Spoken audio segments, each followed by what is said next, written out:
Relation between internal resistance EMF and terminal potential difference. अब बातचीत मत करिएगा प्लीज, सुनिए ध्यान से। ये हमारे पास एक छोटा सा सेल आ गया, उसका इंटरनल रेजिस्टेंस आ गया जिसको हम स्मॉल आर से डिनोट करेंगे। ये इसका ईएमएफ हो गया ई, और हमने यहाँ पर एक लोड लगा दिया एक्सटर्नल रेजिस्टेंस आर, और ये एक ही है, अलग अलग नहीं है। ये बैटरी का ही इंटरनल रेजिस्टेंस है जिसे हम स्मॉल आर से डिनोट करेंगे। और कैपिटल ई हमारे पास ईएमएफ आ गया और कैपिटल आर आ गया capital R external resistance, load कह दो आप, ठीक। लिखिए जरा। वैसे ईएमएफ होता क्या था, डेफिनेशन याद है किसी को? Maximum potential difference across the terminals of the cell when current is not flowing. या हमने एक डेफिनेशन और भी पढ़ी थी इसकी, एक यूनिट चार्ज को सर्किट में एक बार घुमाने में जितना वर्क डन होता है that is called EMF.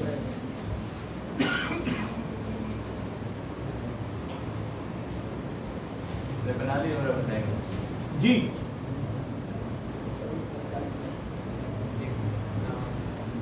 Current drawn from the circuit, लिखते जाइएगा पूरा।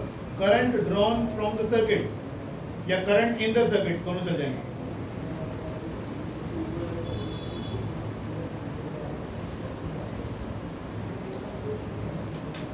ये कहां से आ रहा है, ये कहां से आ रहा है, दोबारा देखो। कल मैंने कहा था आपसे, अगर इसके अंदर आई करंट फ्लो करता है तो यहाँ पर यहाँ से जाने के लिए पोटेंशियल का ड्रॉप आएगा, कितना आएगा? यहाँ से बैटरी में यहाँ से यहाँ तक जाने में भी वर्क डन आएगा, क्योंकि यहाँ पर कौन चीज टकरा रही होगी, कौन चीज असर दिखाएगा, वर्क डन किसके अगेंस्ट करना पड़ेगा? हाँ ठीक बोल रहे हो, इलेक्ट्रोलाइट बोल रहे हो, इंटरनल रेजिस्टेंस है ना। इलेक्ट्रोलाइट क्या प्रोवाइड करता है? Internal resistance of the cell. तो यहाँ पर भी आप आई आर करोगे, तो जो वर्क ये करेगी बैटरी, उसे दो काम करने पड़ेंगे, एक तो यहाँ से पास कराना है, एक यहाँ से पास कराना है। एक तो आई आर आएगा और एक आई आर आएगा। ये वर्क डन कहाँ हुआ है? बैटरी के अंदर। ये वर्क डन कहाँ हुआ है? बैटरी के बाहर, एक्सटर्नल रेजिस्टेंस में, ठीक है ना। तो इन दोनों को अगर मैं कंबाइन कर दूं तो आई आ जाएगा E upon R plus R. ये भूमिका हम कल बना गए थे, इतना हमने कल कर लिया था, है ना। आई हो गया E upon R plus R. अच्छा आगे लिखो। V का फॉर्मूला क्या होता है? I into R. लिखते जाओ फटाफट। टर्मिनल पोटेंशियल डिफरेंस, नहीं ऐसे मत लिखो,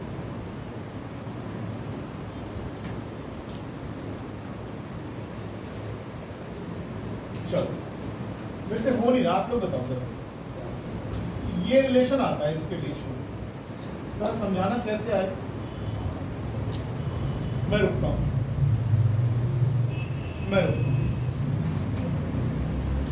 इंटरनल रेजिस्टेंस में और ई में और आर ई और बी और आर में रिलेशन कर दोगे तुम, पक्का पता नहीं, कल तुमने, क्योंकि मुझे हिंट दे दिया था जाते हो। बताओ, दिखाओ निकाल। ये भी करंट की वैल्यू है, ये भी करंट की वैल्यू है, दोनों को इक्वेट किया, क्रॉस मल्टीप्लाई कर दी चीजें, V को इसके नीचे ले आए, ले R plus R upon R. अब ये R दोनों को ही डिवाइड कर रहा है, तो जाएगा 1 plus small R by R. यहाँ से स्मॉल आर है तो निकालना था मुझे,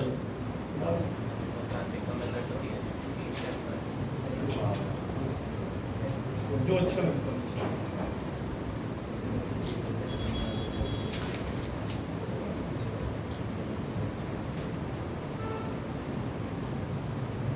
जब भी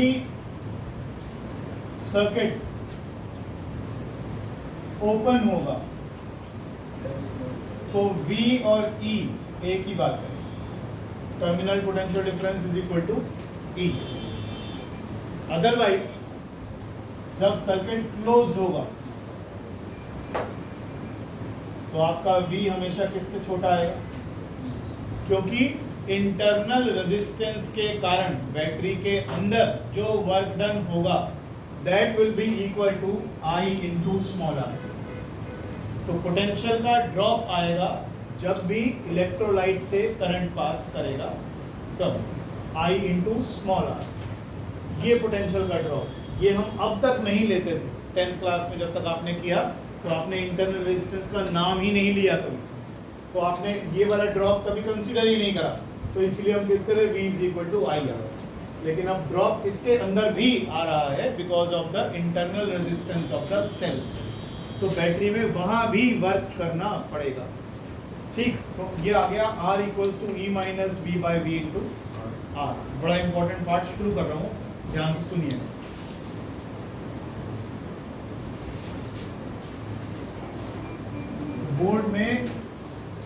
बोर्ड के लिहाज से बहुत इंपॉर्टेंट है। R इक्वल्स टू कैलकुलेशन लिखा आपने E minus V by V into are.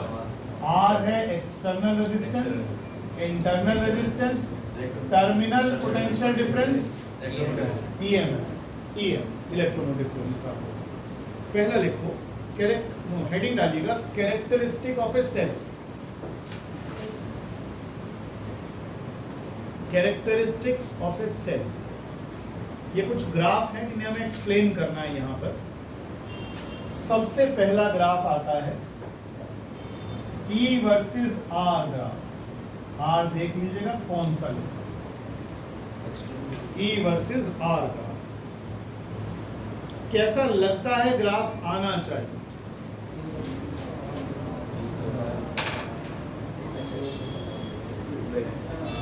Sir वो कर्व में आएगा, इनवर्स में आएगा।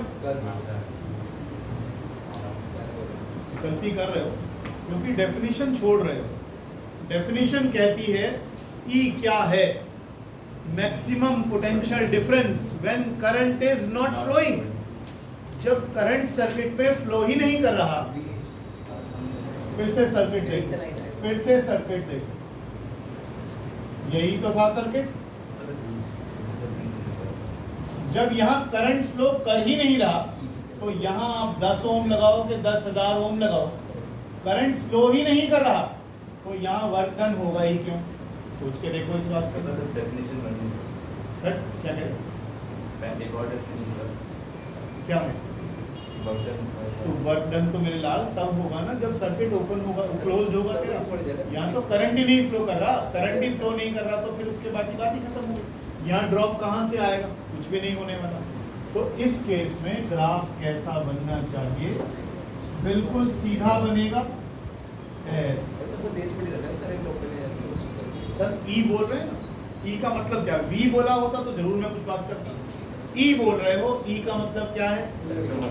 EMF। और EMF का मतलब जब करंट फ्लो नहीं करता। जब करंट फ्लो नहीं करता तो आप एक्सटर्नल रेजिस्टेंस में 1000 लगाओगे, 10,000 ओम लगाओ, क्या फर्क पड़ने वाला?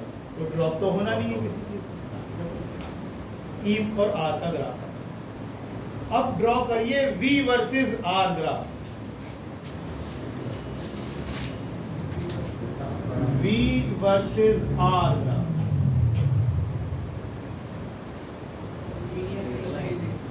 जी लीनियर तो नहीं है, लीनियर तो नहीं है। शक्ल तो मैं बना दूंगा, एक्सप्लेन करिएगा।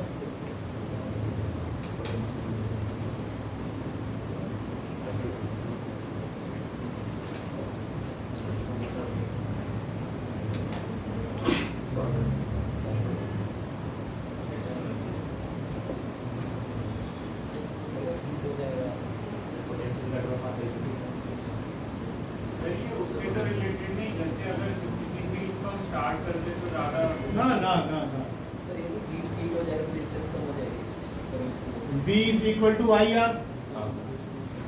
करंट किसके इक्वल लिखा था अभी? E upon R plus R into R। इस R को ताशु नीचे ले जा रहा हूं। E upon R plus R upon R, तो ये हो गया E upon 1 plus R by R। इसको मैं लिख देता हूं यहाँ पर। V हो गया E upon 1 plus R by R। इसको एक बार लिखो, फिर डिस्कस करते हैं क्या है।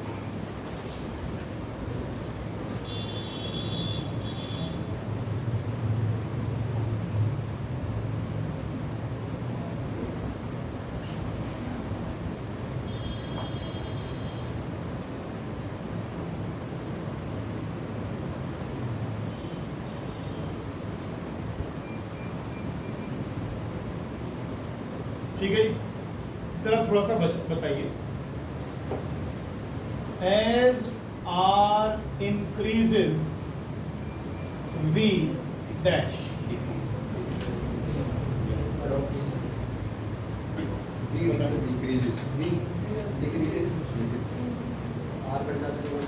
थोड़ा 10वीं क्लास में मैथ तो आता हूँ। हाँ बेटा, कम हो जाएगा। आर बढ़ाइए, ये डिनोमिनेटर बढ़ गया तो ये ओवरऑल वैल्यू छोटी हो गई, ये वैल्यू इसमें ऐड हो गई तो छोटी वैल्यू ऐड हुई, छोटी वैल्यू हुई तो ये वाला वैल्यू कैसी होगी, बढ़ गई। फिर से बोलो, ये आर डिनोमिनेटर में पहले 10 था, अब 1000 लगा दिया मैंने, 10 की जगह 1000 लगाऊंगा तो ये ओवरऑल वैल्यू छोटी हो गई। जब ये छोटी वैल्यू 1 में ऐड होगी तो जो बहुत बड़ी वैल्यू तो बनेगी नहीं, यानी डिनोमिनेटर कम हो गया, डिनोमिनेटर कम हो गया तो वैल्यू बढ़ गई। As R increases V increase. फिर बोलूं दोबारा, बताऊं, आर को कम कर दे, आर को कम करेगा तो छोटा आर बाय बड़ा आर कम कर दिया, डिनोमिनेटर कम कर दिया तो वैल्यू बढ़ गई, तो ये बढ़ी हुई वैल्यू में 1 ऐड हो गया तो बढ़ गई वैल्यू। अब डिनोमिनेटर बढ़ गया तो ये वाली वैल्यू घट जाएगी, इसीलिए लिख रहा हूँ कि अगर आर बढ़ेगा तो बी भी बढ़ेगा। घटेगा क्यों बोल रहा है, आप इधर देखिए, अभी कहाँ से पता लग रहा है उसकी बात मत करिए, क्योंकि छोटा आर रोल में है। ठीक, मैंने दोनों इंक्रीज बोले मेरे लाल, वो इसलिए बोला था क्योंकि आर, जब तेरे को एग्जांपल दिया तो मैंने उस आर की वैल्यू को घटाया था, सुनते तो हो। आर मैंने बोला, पहले मैं सीधा बोल रहा था, ये वाला आर बढ़ेगा तो बी बढ़ेगा, अब मैंने तेरे को समझाने के लिए आर घटाया था, चल निकल गई होगी मेरे मुंह से, कोई बात नहीं। आर की वैल्यू डिक्रीज हो गई तो ये वैल्यू बढ़ गई, अब ये वैल्यू बढ़ गई, डिनोमिनेटर बढ़ गया तो वैल्यू छोटी हो जाएगी, मतलब आर घटेगा तो बी घटेगा और आर बढ़ेगा तो बी बढ़ेगा, ये बताओ। ठीक, अब ये लिखता है, मैं नहीं कराऊंगा, दिमाग लगाओ इसको अपने आप, मैं नहीं कराऊंगा। When r approaches 0, अब थोड़ा प्रैक्टिकल एस्पेक्ट से समझते जाइए। r approaches 0 का मतलब r की वैल्यू तकरीबन 0 है, यानी r बहुत कम कर दिया आपने, तो v कितना हो जाएगा,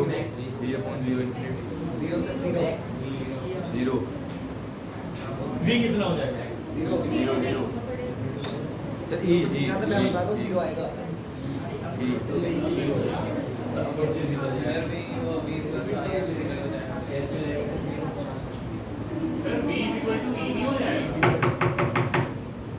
सुनिए, छोटे आर को सुन लीजिए, छोटे आर को बड़े आर से डिवाइड करना है और आर को तकरीबन 0 रख रहे हो आप। अगर एनीथिंग डिवाइड बाय 0 हो गया तो इन्फिनिटी हो गया, इन्फिनिटी में 1 जोड़ोगे तब भी इन्फिनिटी हो गया, anything divide by infinity should be 0, तो यानी कितनी वैल्यू आ गई, समझ रहे हैं बात, तो v आ गया, क्या हो गया,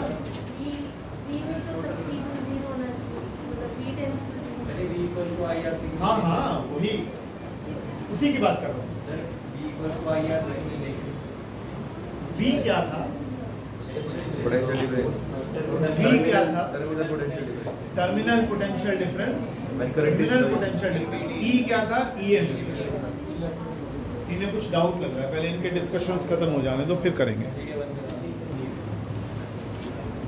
When r equals to capital R equals to small r, तो ये दोनों कट गए आपस में, 1 + 1 2, तो e by 2।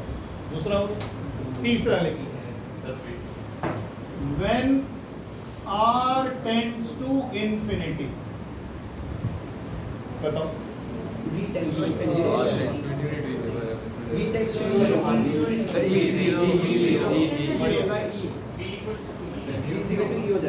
v is equal to e। देखो दोबारा देखो, नीचे आ गया infinity, anything divide by infinity is 0, तो 1 + 0 1, तो v किसके बराबर आ गया, e के बराबर आ गया। अब जरा प्रैक्टिकली सोचो, आप ये डेफिनेशंस 2 बार 3 बार 4 बार तो आज बोल चुके। अभी आपने क्या शुरुआत करी थी कि x ईएमएफ क्या है और टर्मिनल पोटेंशियल डिफरेंस क्या है। जब इसमें करंट फ्लो नहीं कर रहा, जब इसमें करंट फ्लो नहीं कर रहा, करंट कब फ्लो नहीं करेगा? मान लो मैं ये रेजिस्टेंस इनफाइनाइट कर दूं, रेजिस्टेंस रुकावट बहुत बड़ा हो गया। अब रेजिस्टेंस बहुत बड़ा हो गया मतलब करंट फ्लो नहीं करने देगा, करंट फ्लो नहीं करने देगा तो ये E यही टर्मिनल पोटेंशियल डिफरेंस बन जाएगा। तो आपने क्या लिखा लास्ट लाइन में देखो, V इक्वल्स टू E। जो हमने बोला था वही हम यहाँ फॉर्मूले से बता रहे हैं कि अगर एक्सटर्नल रेजिस्टेंस बहुत बड़ा हो जाए, है ना, बहुत बड़ा मतलब करंट फ्लो नहीं करने दे रहे हो, आपने इंफिनिटी कर दिया, स्विच ही बंद कर रखा है आपने, जब स्विच ही बंद कर दिया तो जो E है वही V है, या यूं कहना चाहिए जो V है वही E है। टर्मिनल पोटेंशियल डिफरेंस और ये बराबर होते कब? जब करंट फ्लो नहीं करता है। तो हम 4 दिन से बार-बार ये चिल्ला रहे हैं कि भैया ईएमएफ यही होता है। जरा इस वाले की बात करो, मैंने कल भी आपको बताया था बैटरी वाले आते हैं तो वो उसकी चार्जिंग कैसे चेक करते हैं, पॉजिटिव में लगाया नेगेटिव में लगाया छू के देखते हैं। तो अगर आप बैटरी के पॉजिटिव नेगेटिव को डायरेक्ट जोड़ दो बिना किसी रेजिस्टेंस के तो ये शॉर्ट सर्किटिंग ही हो गई। तो बिल्कुल कम रेजिस्टेंस का सर्किट बन गया, उसके अंदर से मैक्सिमम करंट फ्लो करेगा।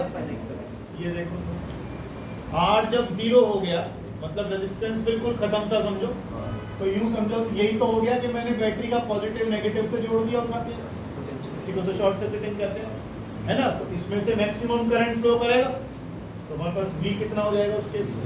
0, क्योंकि यहाँ तो कुछ ड्रॉप हुआ ही नहीं, यहाँ तो कुछ ड्रॉप हुआ ही नहीं, सारा का सारा यही रह गया। तो V किसके बराबर आ गया? V0 कैसे हो जाएगा? V क्या था? When current is flowing. मैंने आपको पहले बार से बोल रहा हूँ, इन दोनों पर ध्यान दो, इन दोनों पर ध्यान दो के IR जब उसके अंदर आपने क्या बोला, रेजिस्टेंस हो गया 0 तो तेरा I इंटू R कितना हो गया, तो V कितना हो गया? ठीक है। पोटेंशियल ड्रॉप यहाँ दिखेगा और पोटेंशियल ड्रॉप यहाँ दिखेगा। यहाँ तू कह रहा है मैं R को नहीं रखना चाहता, खत्म करूंगा, R खत्म करूंगा तो यहाँ ड्रॉप होगा ही नहीं, तो तेरा V कितना हो? यहाँ वाला IR रह जाएगा, वो तो आता ही रहेगा, उसकी बात ही नहीं। कोई डाउट किसी को? आप बोलो दोबारा से। प्रैक्टिकल एस्पेक्ट समझ लेना इसका, नहीं तो ये रटे नहीं जाएंगे। मैं पहले ही कह रहा हूँ, कितना करोगे यार, कितना करोगे? ये सारी चीजें जो समझा रहा हूँ, R इंफिनिटी का मतलब इतना बड़ा रेजिस्टेंस लगा दिया कि करंट नहीं जाने देगा। हम तो पहले से ही कह रहे हैं स्विच ऑफ है, स्विच ऑफ है तो रेजिस्टेंस बहुत ज्यादा हो गया, करंट जाएगा ही नहीं, करंट जाएगा ही नहीं तो यहाँ ड्रॉप ही नहीं है किसी बात का। तो जो V है वही है, ठीक है, जो V है वही E है, तो V और E बराबर होगा। ये बीच में हमने केस ले लिया, ठीक है। आगे जरा इस ग्राफ को वहां मैच करके देखो, बड़े भी इधर उधर उधर। इस ग्राफ को यूं जाके यूं चला गया, जब R की वैल्यू काफी बड़ी हो गई तो ये V किसके बराबर हो गया? ये V किसके बराबर हो गया? थोड़ा लहरा गया, ध्यान से बना लेना। ये V किसके बराबर है? हाँ ऑलमोस्ट ऐसी हो, ये तेरे सामने है, ये तेरे सामने, ठीक। और दूसरा तो यहाँ क्या लिखा था? When R equals to R, यहाँ समझ ले, E/2, ठीक है ना, ऊपर वाला किया। आगे चलो,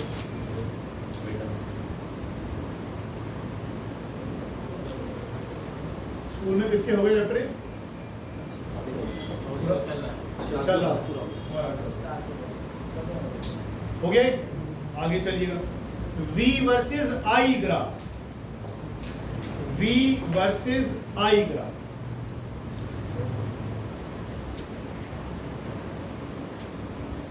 V वर्सेस I ग्राफ,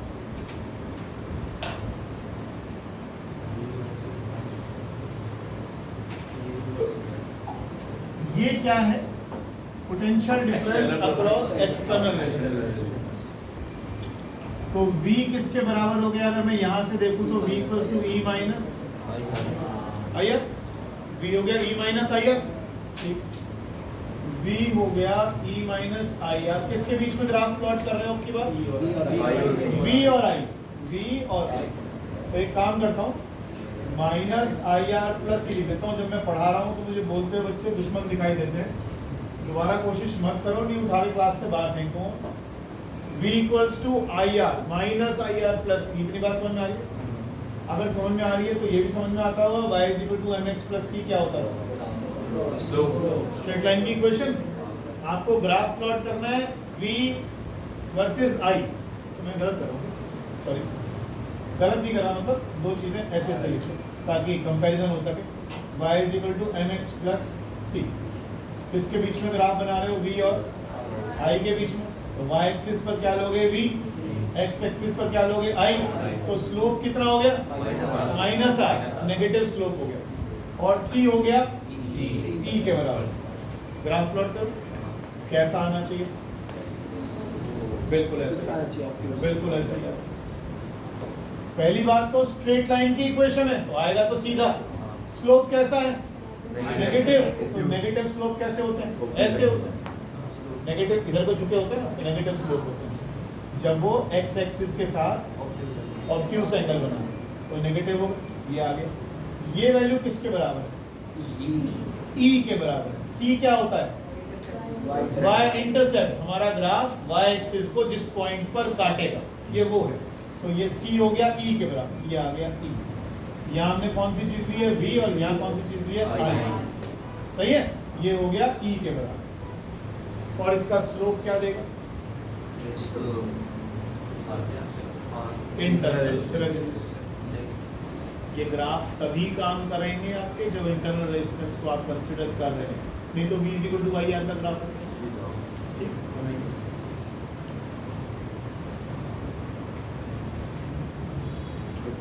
अधूरा पढ़ाया। और एक चीज बताओ, नहीं अधूरा नहीं पढ़ाया जाता, स्टेज बाय स्टेज चीजें पढ़ाई जाती हैं। आपको तो 9-10 में जब एटम का स्ट्रक्चर पढ़ाया गया था, जब तो आपको ऐसे दिखाते थे कि बीच में सूरज है, चारों तरफ प्लेनेट घूम रहे हैं, वैसे इलेक्ट्रॉन घूमते हैं। 11th में आए तो आराम से तोते से उड़े, बोले ये क्या हो गया? इलेक्ट्रॉन तो गायब ही हो गए, तो इलेक्ट्रॉन का क्लाउड्स आ गया।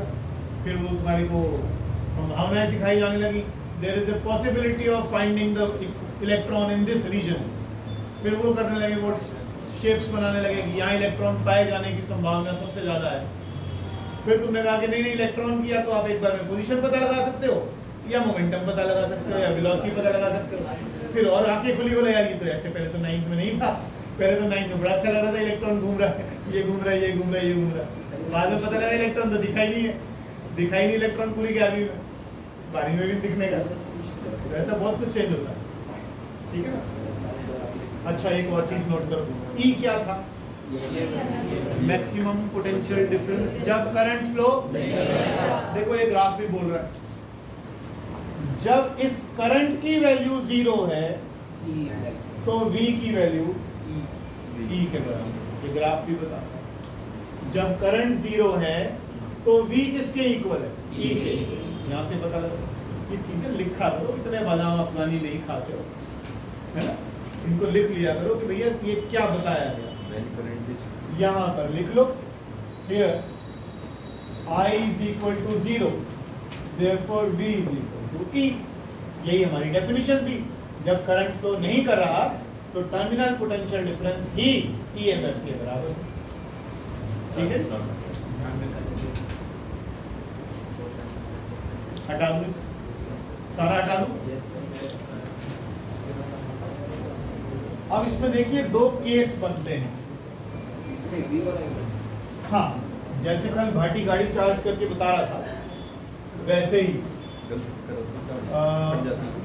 लेटेस्ट से ये कोई सेल है मेरे पास, ऑब्वियसली इसमें इंटरनल रेजिस्टेंस होगा।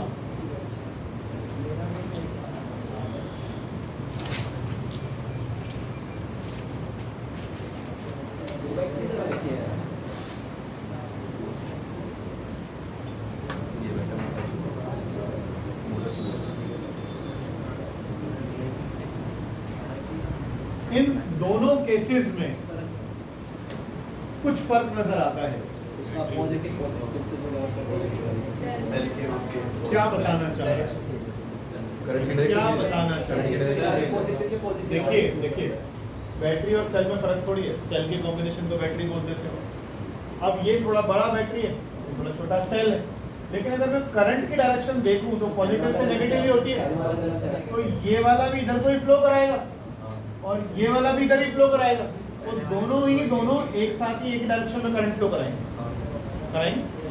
लेकिन अगर आप यहाँ देखो तो कुछ उल्टा सा नजर आ रहा है।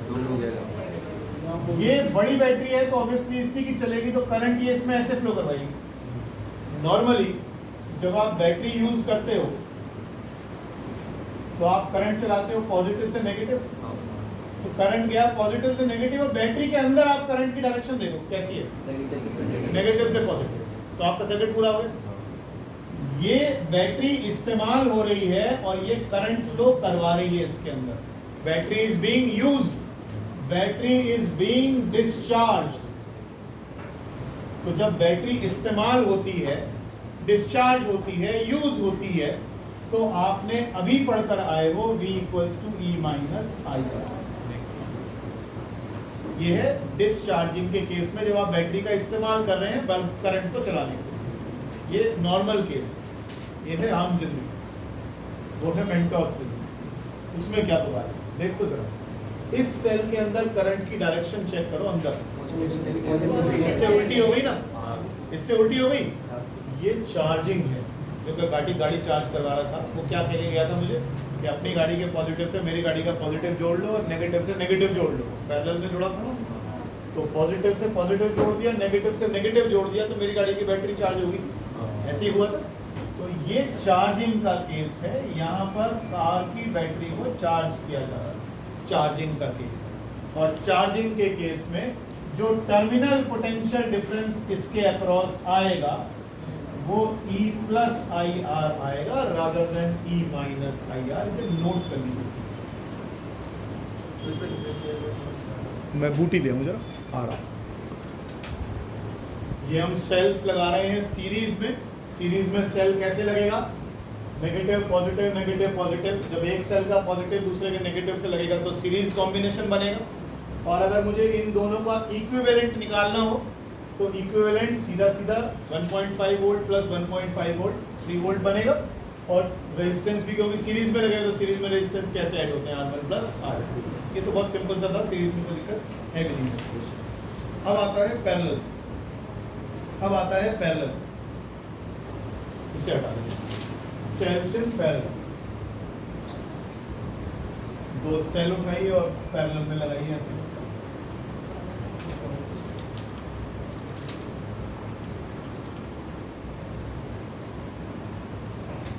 Cell E1 having resistance R1, cell E2 having internal resistance R2। ये हमने दो लगाई रही, जल्दी टाइप करें इसको।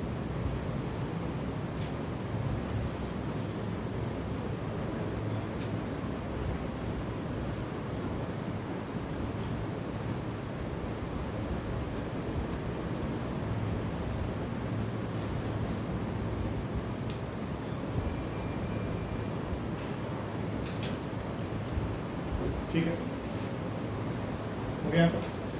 अब अगर इसमें रेजिस्टेंस निकालना हो तो ये दोनों रेजिस्टेंस पैरेलल में नहीं लगे, ऊपर वाला रेजिस्टेंस नीचे वाला रेजिस्टेंस पैरेलल में लग गया, तो पैरेलल में 1/R1 + 1/R2 करके जोड़ोगे तो 1/R किसके इक्वल आ गया, 1/R1 + 1/R2।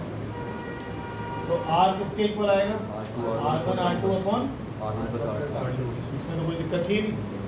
E का क्या कर रखा है तुमने स्कूल में, इसलिए पूछ बता दो। E equivalent will be equal to E1 + E2 नहीं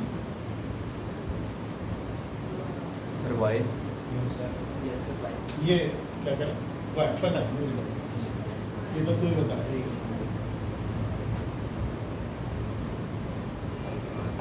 एक पेज छोड़ देना पूरा, होमवर्क है, कल पूछूंगा क्लास में, बिना करे आम में जाना क्लास में नहीं, ठीक है ना।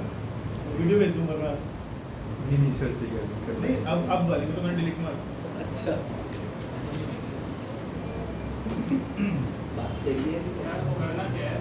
आसमान सवाल ये है कि ये कहाँ से आया, ये कहाँ से आया? सवाल ये है कि ये कहाँ से आया। जरूरी लिख के लाना है, समझ में आया। समझ के आगे बोर्ड पे करते एक ही बात है। नहीं मुंह बोला तो कुछ होता ही नहीं। सब होता है हो गया सर वेट सर आप बता नहीं रहे फिर क्या मुझे आता नहीं आप तो आर इक्विवेलेंट अपॉन लिखते जाओ इक्विवेलेंट अपॉन क्या हाँ हाँ छोड़ना तो पड़ेगा तो मैं नहीं कराने का ये पेज तुम ही भरोगे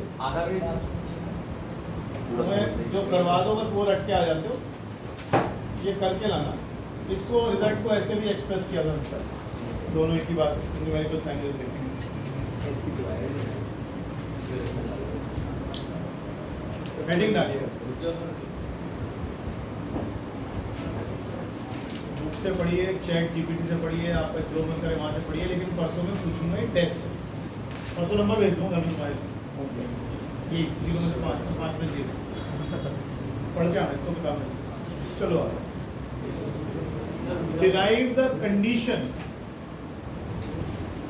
derive the condition for obtaining maximum current from a series combination of cells.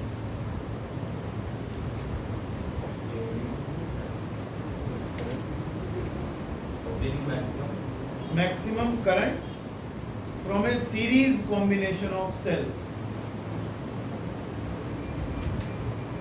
School में कराएं सीरीज पैरेलल की कॉम्बिनेशन सेल के हैं अच्छा स्कूल में हुआ नहीं हो गया हटाओ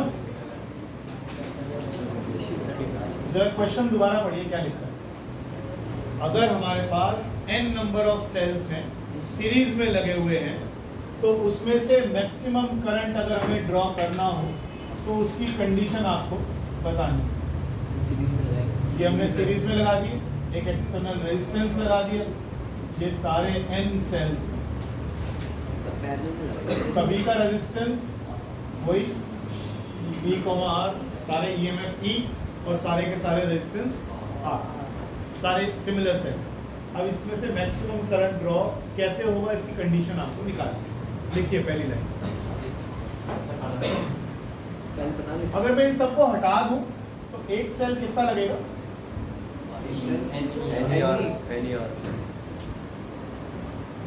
EMF तो हो गया एनी हाँ है ना अरे 2-2 वोल्ट के 10 सेल हो गए तो 20 वोल्ट हो गया R बताइए NR हो गया ये रेजिस्टेंस हो गया करंट निकालिए कितना होगा करंट बताइए विषय जल्दी करिए करंट बताइए अगर करंट V बाय R होता है तो तुम्हारे पास नेट EMF कितना लगा रखा है एनी रेजिस्टेंस कितना है तुम्हारे पास NR है हाँ V तो है करंट निकल गया अब आगे अच्छा था रुक गए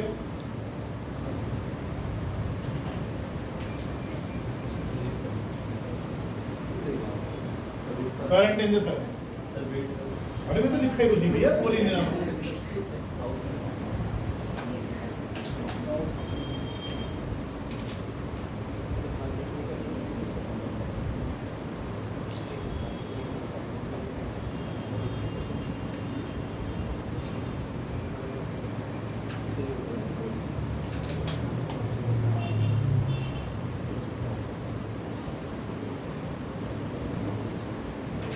दीप बेटा बताइए इधर क्या आएगा अगर एक्सटर्नल रेजिस्टेंस बैटरी के सारे इंटरनल रेजिस्टेंस के मुकाबले में काफी बड़ा है तो क्या रिजल्ट आएगा एनी बाय आर आएगा ई बाय आर क्या है ध्यान से रिजल्ट तो बिल्कुल ठीक बोला करंट है एन ई अब ये बहुत बड़ा हो गया इसके मुकाबले में तो छुटकी इसको छोड़ दो तो बच गया एन ई बाय आर ये ई बाय आर क्या है छोटा ई इतना अच्छा बताया कोई पागलों की बात बोलता है electric field E for elephant E for egg E for electric field. Sir ये करंट होता है कि इलेक्ट्रिक फील्ड कहाँ से आएगी इलेक्ट्रॉन? सर करंट हाँ करंट ले आता अच्छा तुमने नहीं बोला कर V by R क्या होता है? E बार आया क्या होगा? आगे वाले काम करोगे पोटेंशियल डिफरेंस को रेजिस्टेंस से डिवाइड करोगे तो करंट नहीं आएगा। लेकिन ये कौन सा करंट? लिख करंट जो एक करंट तो कट जाएगा फिर। n टाइम्स क्या कह रहे हैं? करंट हाँ हाँ बोलता हूँ अब वही बोल रहा हूँ n लो ये मत लिखो ऐसे लिखो n टाइम्स लिखो क्या हो 49 times n times the current n times the current that can be drawn from single cell n times the current that can be drawn from single cell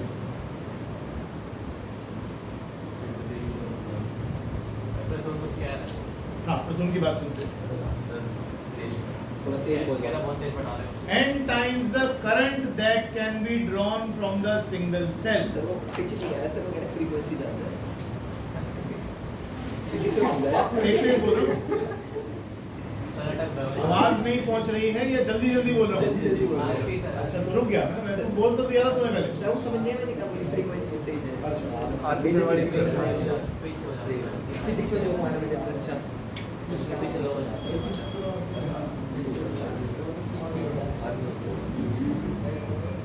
वो पढ़ो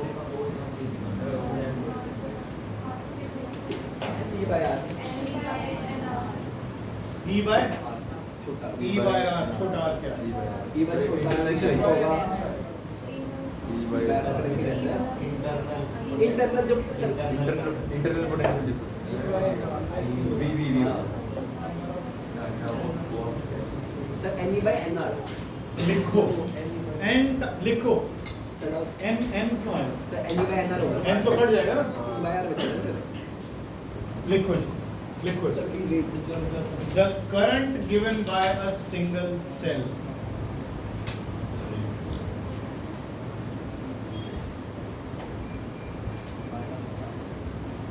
सर क्या करंट ड्रॉ में single cell हाँ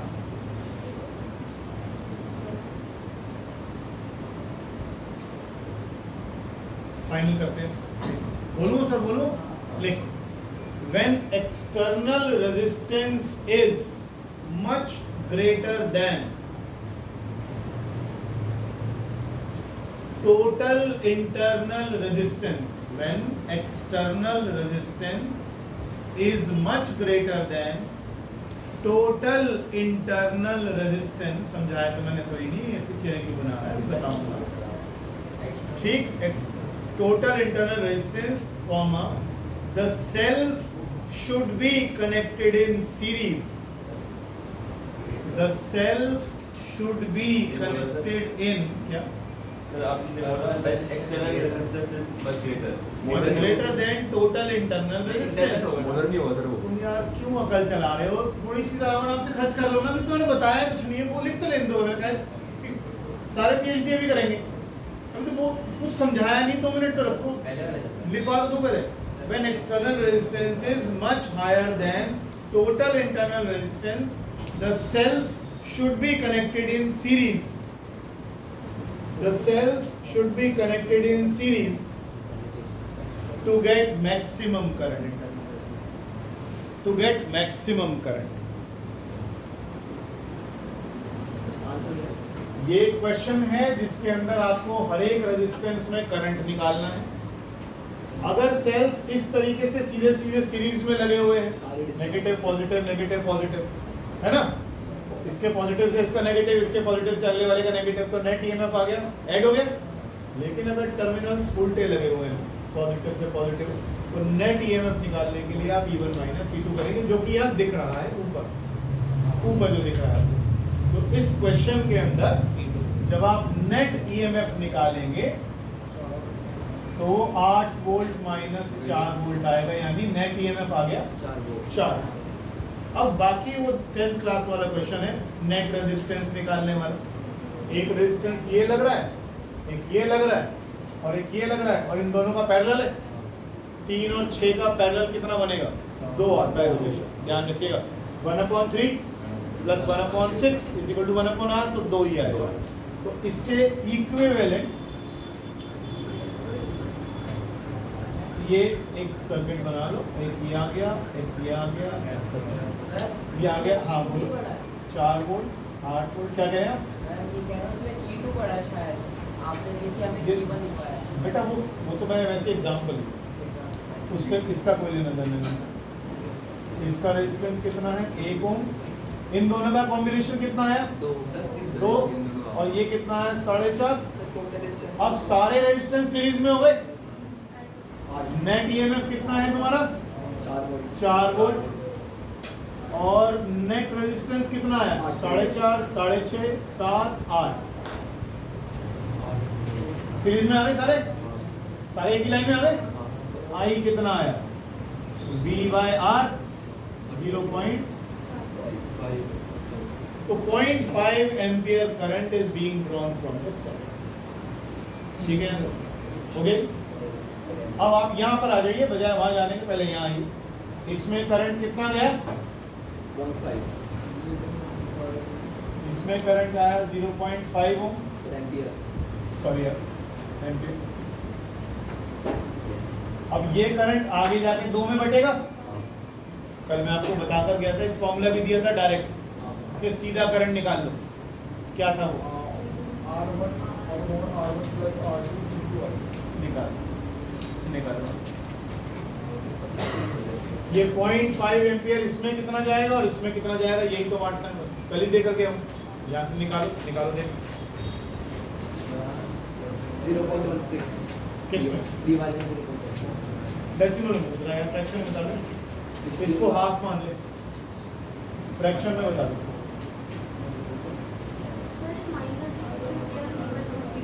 क्योंकि terminals उल्टे लगे हुए हैं, दोनों के करंट की डायरेक्शन उल्टी जाएगी। So 4/25। 4/25 नहीं है, क्या कर रहा है? तो ये छोटे बच्चों वाले क्वेश्चन 3 ओम वाला बता रहा हूँ। बेटा दोनों में नहीं आ रहा। अरे किसी का आया आंसर?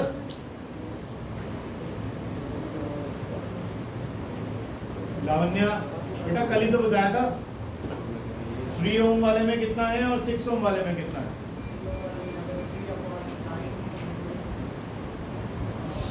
मैं कैसे करते हैं? 0.5 to 3 साइड वाले में 3/9 into 12 पता है? 3/9 into 12 4 होता है। और करंट ही भेज रहे हो 0.5। क्या बता रहे हो? अरे हंसने क्या बात है? क्वेश्चन लिखिएगा प्लीज। फाइंड द, क्वेश्चन लिख लो पहले। Find the effective resistance of the network. चलो मैं ऐसा लिख देता हूँ। फाइंड, तुम लोग कर लो, क्वेश्चन लिख लो। Find resistance across AB when S is closed. और दूसरा case when S is open. एक बार स्विच ऑन है, एक बार स्विच ऑफ है।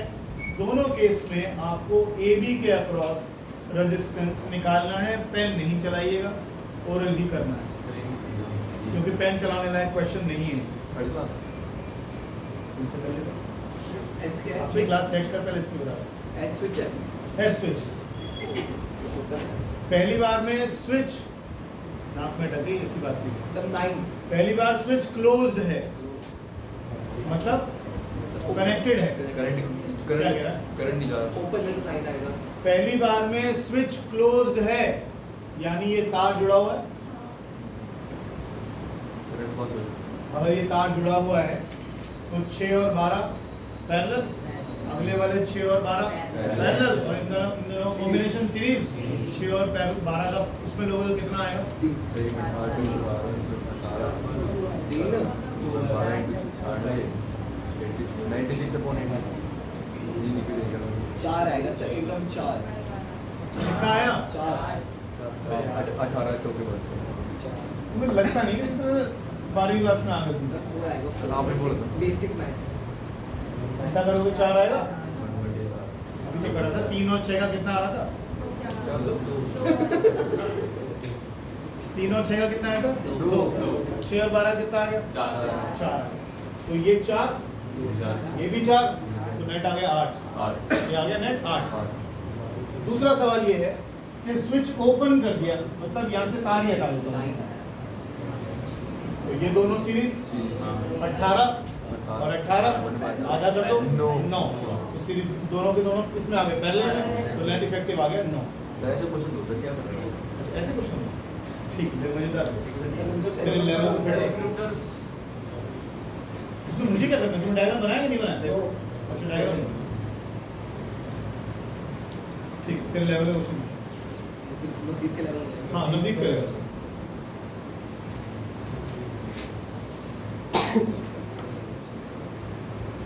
लेवल कुछ अप हो गया सर।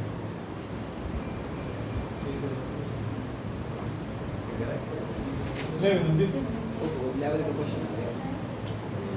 दूसरे क्वेश्चन बंद हुए फादर की तरफ। सर आपने कब कैपेसिटर तो कर चुके ना तुम? नहीं बना दिया आप लोग।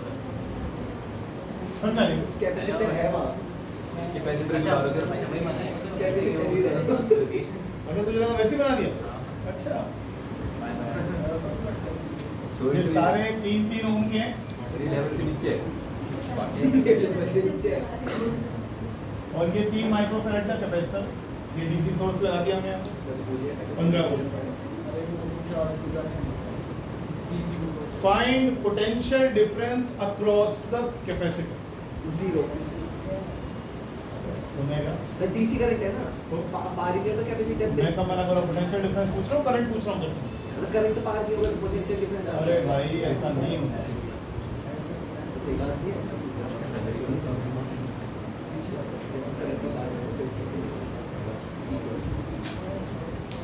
सर फिर आप 55 हो सर।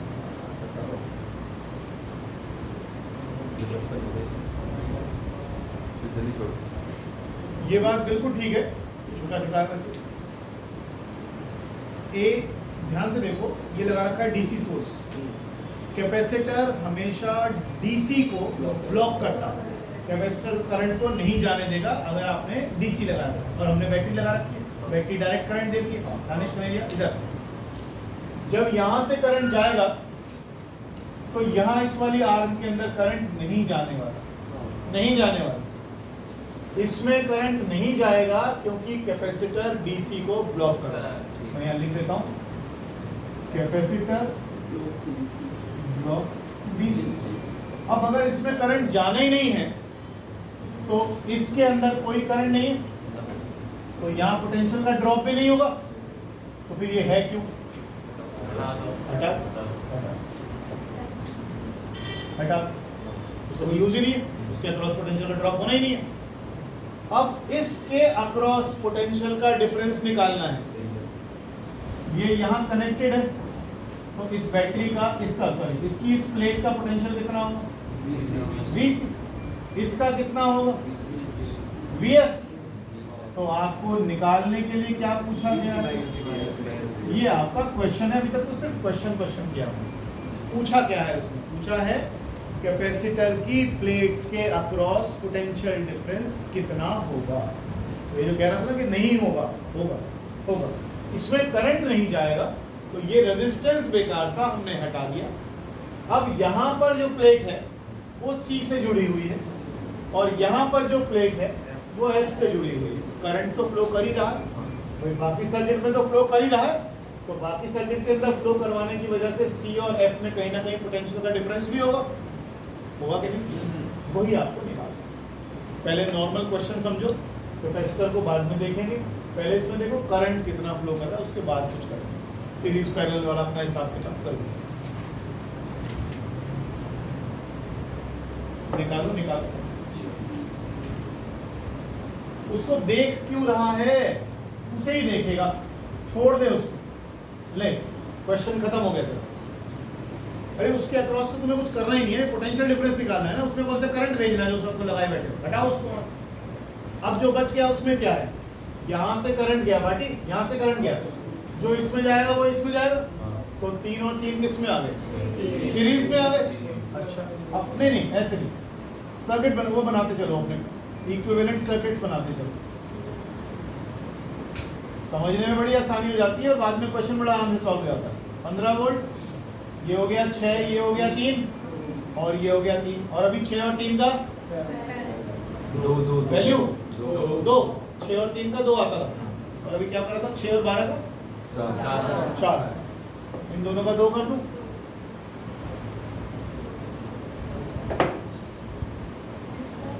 ये कितना हो गया 2, ये कितना हो गया 3, 15 टोटल हो गया 5, 15/5 करंट कितना हो गया 15/5 3 एम्पियर 3 एम्पियर करंट निकला है। समझ आई बात? 3 एम्पियर करंट यहाँ गया, 3 एम्पियर करंट यहाँ। अब 3 एम्पियर करंट को बांट दो 6 और 3 में। इनका रेशियो क्या है? इनका रेशियो क्या है? 2:1। तो करंट जहां रेजिस्टेंस ज्यादा होगा वहां करंट कम जाएगा। अगर 2:1 का रेशियो लेता हूं तो टोटल हो गया 3, इसके पास कितना जाएगा 1/3 ऑफ टोटल, इसमें कितना जाएगा 2/3 ऑफ टोटल। अरे आई और आर इनवर्स में है ना, अभी तो करके आए हो, समझ नहीं आ रहा। हाँ ऐसे करना है, शक्ल पकड़ कितनी से पकड़ में आ जाती है चीजें। 1/3 2/3 समझ में आता है? हाँ जी, उसी तो ये इसमें गया 1/3 ऑफ 3 कितना गया 1 एम्पियर, इसमें कितना गया 2 और दोनों मिलके इसमें कितना गया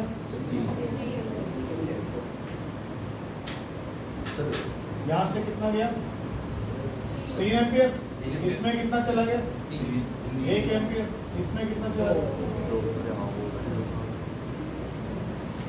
सर आपने वो क्यों एक ना चीजों को सोच नहीं रहे हो। एक बात बताओ, ये रेजिस्टेंस ज्यादा है कि नहीं, इससे डबल है कि नहीं, तो करंट आधा नहीं जाएगा। जहाँ रुकावट ज्यादा है करंट कम, तो यहाँ रेजिस्टेंस ज्यादा है यहाँ करंट कम हो जाएगा, यहाँ रेजिस्टेंस कम है करंट ज्यादा हो जाएगा, और दोनों में रेशियो में 2:1 का है तो करंट भी उल्टा हो जाएगा। इसमें इसका आधा जाएगा, इसमें डबल जाएगा, इसमें 3 में से 1 इधर जाएगा तो उधर जाएगा। तो लॉजिक है सिंपल सा, आगे चला गया। अब बताओ कैसे करेंगे, निकालना तो VC माइनस VF। कैपेसिटर बिठा देगा आपने क्या चीज कैपेसिटर को मुझे करना क्या, मुझे VC माइनस VF निकालना है, वहीं कैपेसिटर लगाता कुछ ये लगा ले कैपेसिटर। ये पॉइंट कौन सा है, सर सी इन दोनों के अक्रॉस से निकालना है। निकाल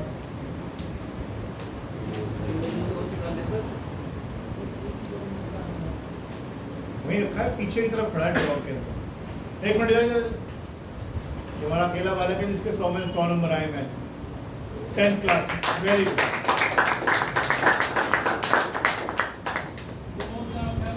बिल्कुल सबसे पीछे ड्रॉ खोलोगे सबसे लास्ट में। हाँ जी रिबन निकालो